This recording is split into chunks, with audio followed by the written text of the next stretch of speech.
કેમ છો જ્ઞાતિજનો? સંજીવ બુદ્ધભટ્ટીના આપ સૌને જય શ્રી કૃષ્ણ।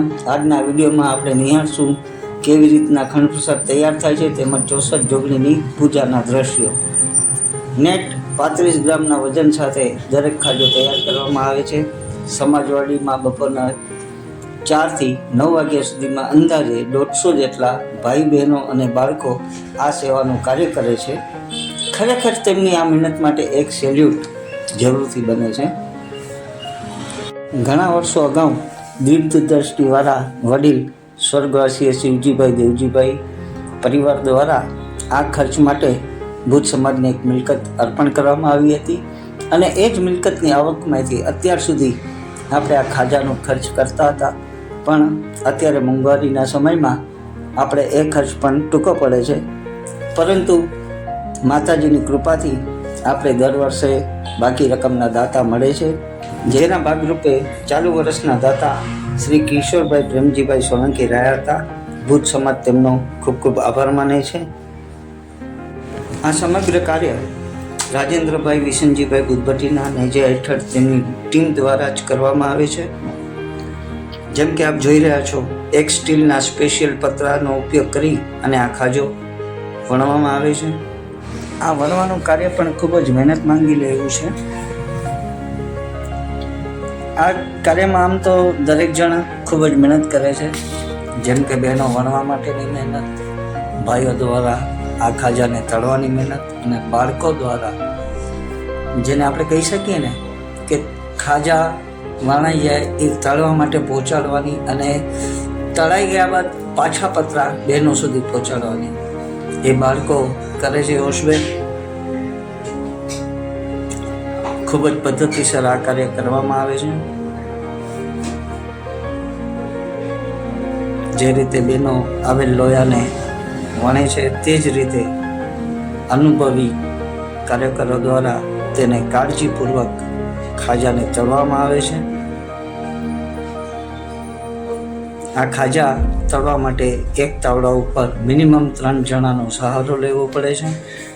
ભુજ જ્ઞાતિ દ્વારા એક નવતર પ્રયાસ છે કે ભુજ સમાજમાં જે વર્ષ દરમિયાન પ્રવૃત્તિ થાય છે તેનો એક અહેવાલ અથવા તો વિડીયો બનાવી અને આપ સૌ સુધી અમે પહોંચાડી। જો આપને આવા વિડીયો ગમતા હોય, ગમ્યા હોય તો જરૂરથી આ જ યુટ્યુબ ચેનલના મારફત તમે કોમેન્ટ, શેર અને લાઈક કરી શકો છો। 64 જોગણી માટેનો ઘંટનાદ શરૂ થઈ ગયો છે। ઘંટનાદ બાદ ત્યાં ઉપસ્થિત ભાઈઓ દ્વારા આરતી અને દેવકી માની ચડાવવાની બોલી બોલાશે, પરંતુ ત્યાર પહેલાં જેમ આપ જુઓ છો ને આ 64 જોગણી ખાજા સ્વરૂપે તેના ઉપર દીવા રાખેલા હશે અને એ જુઓ કાર્યકરે દીવા પ્રગટાવી રહ્યા છે।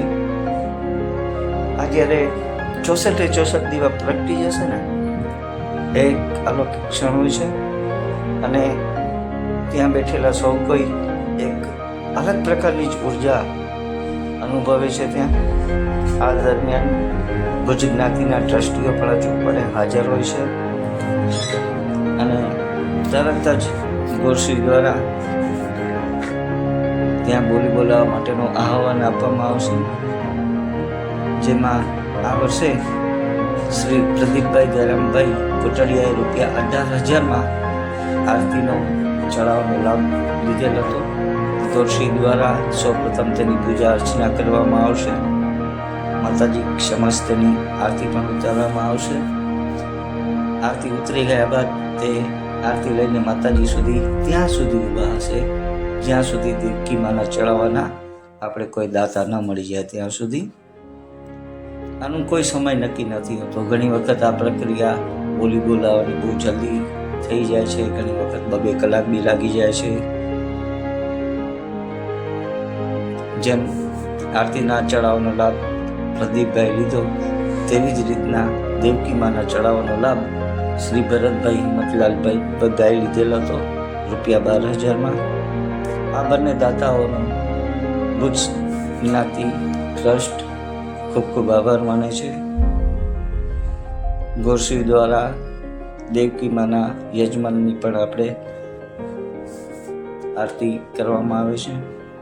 આરતી થયા બાદ પૂજા અર્ચન વિધિ થયા બાદ મંદિરના ગેટ ઉપર અસંખ્ય કન્યાઓ એટલે કે કુમારિકાઓ ત્યાં હાજર જ હશે દેવકી માના સ્વરૂપ માટે આવવા માટે.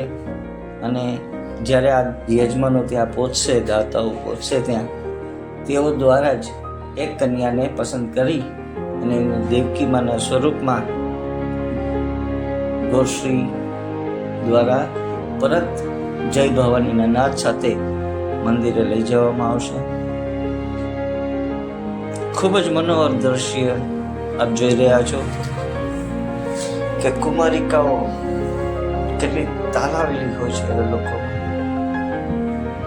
આ એક જ્ઞાતિ દ્વારા પરંપરાનું વિડીયો બનાવેલું છે જે દર વર્ષે યોજાય છે, જે હું આપ સુધી પહોંચાડી રહ્યો છું. અત્યારે શું છે કે જ્ઞાતિજનો અલગ અલગ દૂર દૂર વસવાટ કરે છે, માટે પ્રત્યક્ષ ત્યાં હાજર નથી રહી શકતા, પણ કદાચ આ માધ્યમથી તેઓને ત્યાં હાજરી પુરાઈ ગઈ તેવું લાગશે.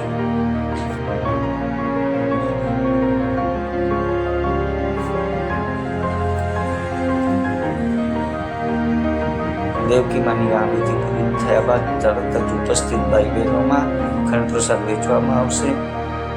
અત્યાર સુધી જે આપ આ વિડીયો શાંતિથી નિહાળ્યો તે માટે આપનો ખૂબ ખૂબ આભાર.